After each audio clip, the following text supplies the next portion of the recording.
face to the ground.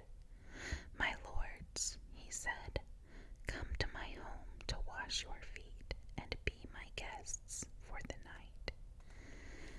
You may then get up early in the morning and be on your way again." "Oh no," they replied, "we'll just spend the night out here in the city square." But Lot insisted, so at last they went home with him. Lot prepared a feast for them, complete with fresh bread made without yeast, and they ate. But before they retired for the night, all the men of Sodom, young and old, came from all over the city and surrounded the house. They shouted to Lot, "Where are the men who came to spend the night with you? Bring them out to us so we can have sex with them." So Lot stepped outside to talk to them, shutting the door behind him. "Please, my brothers," he begged, "don't do such a wicked thing. Look, I have 2 virgin daughters. Let me bring them out to you, and you can do with them as you wish. But please leave these men alone, for they are my guests and are under my protection." "Stand back," they shouted. "This fellow came to town as an outsider, and now he's acting like our judge. We'll treat you far worse than those other men." And they lunged toward Lot to break down the door. But the 2 angels reached out, pulled Lot into the house, and bolted the door. Then they blinded all the men, young and old, who were at the door of the house, so they gave up trying to get inside.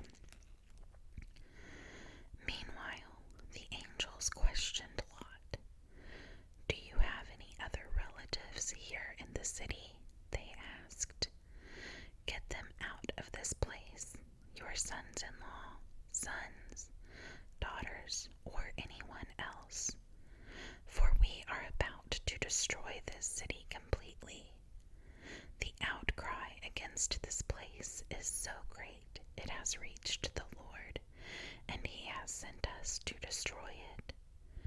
So Lot rushed out to tell his daughter's fiancés, "Quick, get out of the city. The Lord is about to destroy it." But the young men thought he was only joking. At dawn the next morning, the angels became insistent. "Hurry," they said to Lot. "Take your wife and your 2 daughters who are here. Get out right now, or you will be swept away in the destruction of the city." When Lot still hesitated, the angels seized his hand and the hands of his wife and 2 daughters and rushed them to safety outside the city, for the Lord was merciful. When they were safely out of the city, one of the angels ordered, "Run for your lives, and don't look back or stop anywhere in the valley. Escape to the mountains, or you will be swept away." "Oh no, my lord," Lot begged. "You have been so gracious to me and saved my life, and you have shown such great kindness, but I cannot go to the mountains. Disaster would catch up to me there, and I would soon die. See, there is a small village nearby. Please let me go there instead. Don't you see how small it is? Then my life will be saved." "All right," the angel said. "I will grant your request. I will not destroy the little village, but hurry, escape to it, for I can do nothing until you arrive there." This explains why that village was known as Zoar, which means little place. Lot reached the village just as the sun was rising over the horizon. Then the Lord rained down fire and burning sulfur from the sky on Sodom and Gomorrah. He utterly destroyed them, along with the other cities and villages of the plain, wiping out all the people and every bit of vegetation. But Lot's wife looked back as she was following behind him, and she turned into a pillar of salt. Abraham got up early that morning and hurried out to the place where he had stood in the Lord's presence. He looked out across the plain toward Sodom and Gomorrah and watched as columns of smoke rose from the cities like smoke from a furnace. But God had listened to Abraham's request and kept Lot safe, removing him from the disaster that engulfed the cities on the plain. Afterward, Lot left Zoar because he was afraid of the people there, and he went to live in a cave in the mountains with his 2 daughters. One day, the older daughter said to her sister, "There are no men left anywhere in this entire area, so we can't get married like everyone else, and our father will soon be too old to have children. Come, let's get him drunk with wine, and then we will have sex with him. That way we will preserve our family line through our father." So that night they got him drunk with wine, and the older daughter went in and had intercourse with her father. He was unaware of her lying down or getting up again. The next morning, the older daughter said to her younger sister, "I had sex with our father last night. Let's get him drunk with wine again tonight, and you go in and have sex with him. That way we will preserve our family line through our father." So that night they got him drunk with wine again, and the younger daughter went in and had intercourse with him. As before, he was unaware of her lying down or getting up again. As a result, both of Lot's daughters became pregnant by their own father. When the older daughter gave birth to a son, she named him Moab. He became the ancestor of the nation now known as the Moabites. When the younger daughter gave birth to a son, she named him Ben-Ami. He became the ancestor of the nation now known as the Ammonites. Genesis chapter 20. Abraham moved south to the Negev and lived for a while between Kadesh and Shur, and then he moved to Gerar. While living there as a foreigner, Abraham introduced his wife Sarah by saying, "She is my sister." So King Abimelech of Gerar sent for Sarah and had her brought to him at his palace. But that night God came to Abimelech in a dream and told him, "You are a dead man, for that woman you have taken is already married." But Abimelech had not slept with her yet, so he said, "Lord, will you destroy an innocent nation? Didn't Abraham tell me she is my sister?"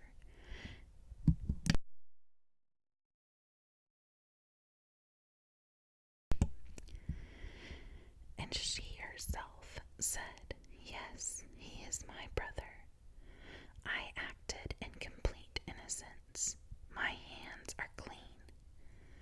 In the dream, God responded, "Yes, I know you are innocent. That's why I kept you from sinning against me, and why I did not let you touch her. Now return the woman to her husband, and he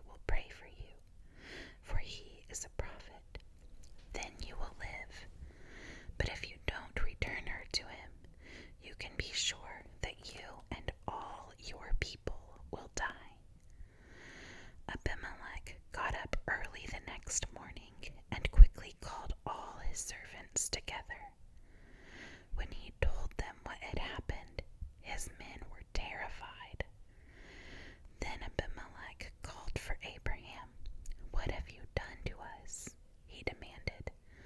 "What crime have I committed that deserves treatment like this, making me and my kingdom guilty of this great sin? No one should ever do what you have done. Whatever possessed you to do such a thing?" Abraham replied, "I thought, this is a godless place. They will want my wife and will kill me to get her. And she really is my sister, for we both have the same father, but different mothers. And I married her. When God called me to leave my father's home and to travel from place to place, I told her, 'Do me a favor, wherever we go, tell the people that I am your brother.' Then Abimelech took some of his sheep and goats, cattle, male and female servants, and he presented them to Abraham. He also returned his wife Sarah to him. Then Abimelech said, 'Look over my land and choose any place where you would like to live.' And he said to Sarah, 'Look, I am giving your brother 1,000 pieces of silver in the presence of all these witnesses. This is to compensate you for any wrong I may have done to you. This will settle any claim against me, and your reputation is cleared.' Then Abraham prayed to God, and God healed Abimelech, his wife, and his female servants, so they could have children. For the Lord had caused all the women to be infertile because of what happened with Abraham's wife Sarah." Genesis chapter 21. The Lord kept his word and did for Sarah exactly what he had promised. She became pregnant, and she gave birth to a son for Abraham in his old age. This happened at just the time God had said it would. And Abraham named their son Isaac. 8 days after Isaac was born, Abraham circumcised him as God had commanded. Abraham was 100 years old when Isaac was born. And Sarah declared, "God has brought me laughter. All who hear about this will laugh with me. Who would have said to Abraham that Sarah would nurse a baby? Yet I have given Abraham a son in his old age."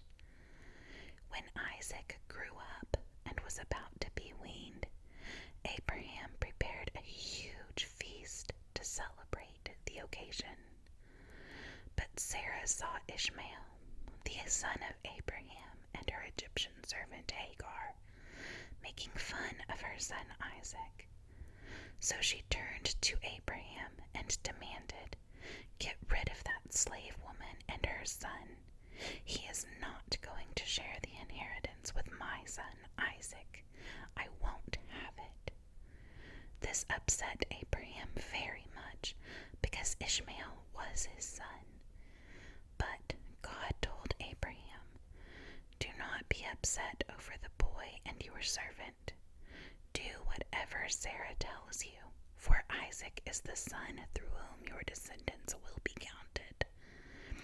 But I will also make a nation of the descendants of Hagar's son, because he is your son too."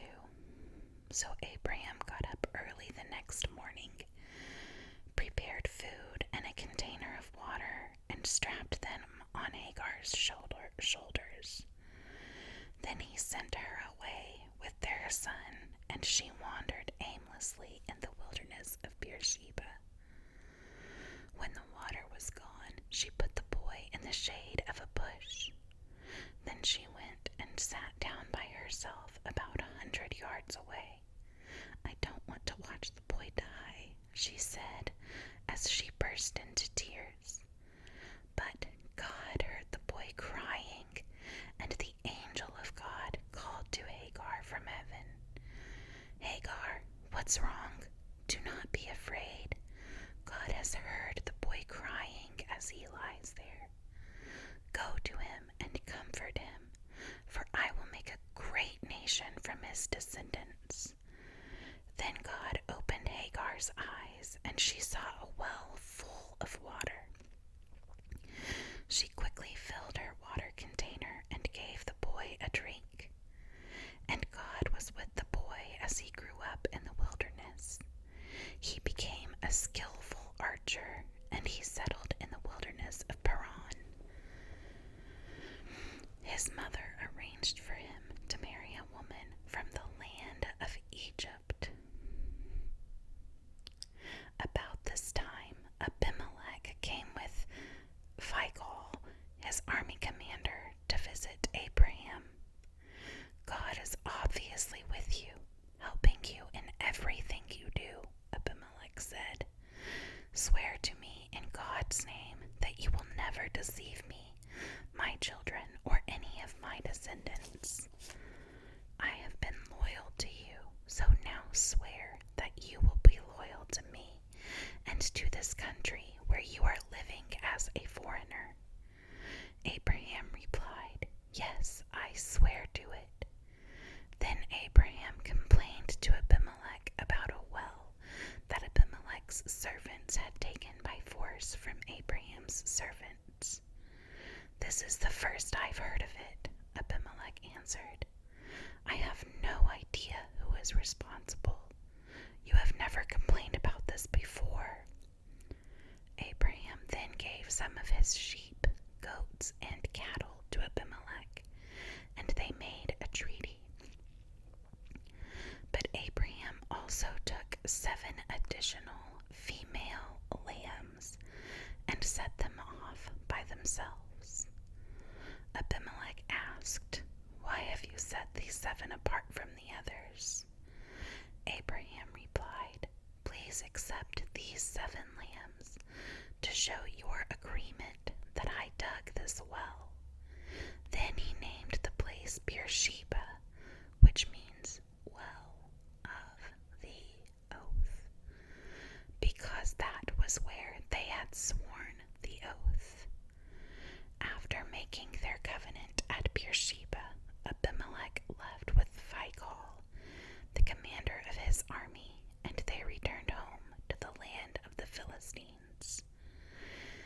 Then Abraham planted a tamarisk tree at Beersheba, and there he worshipped the Lord, the eternal God.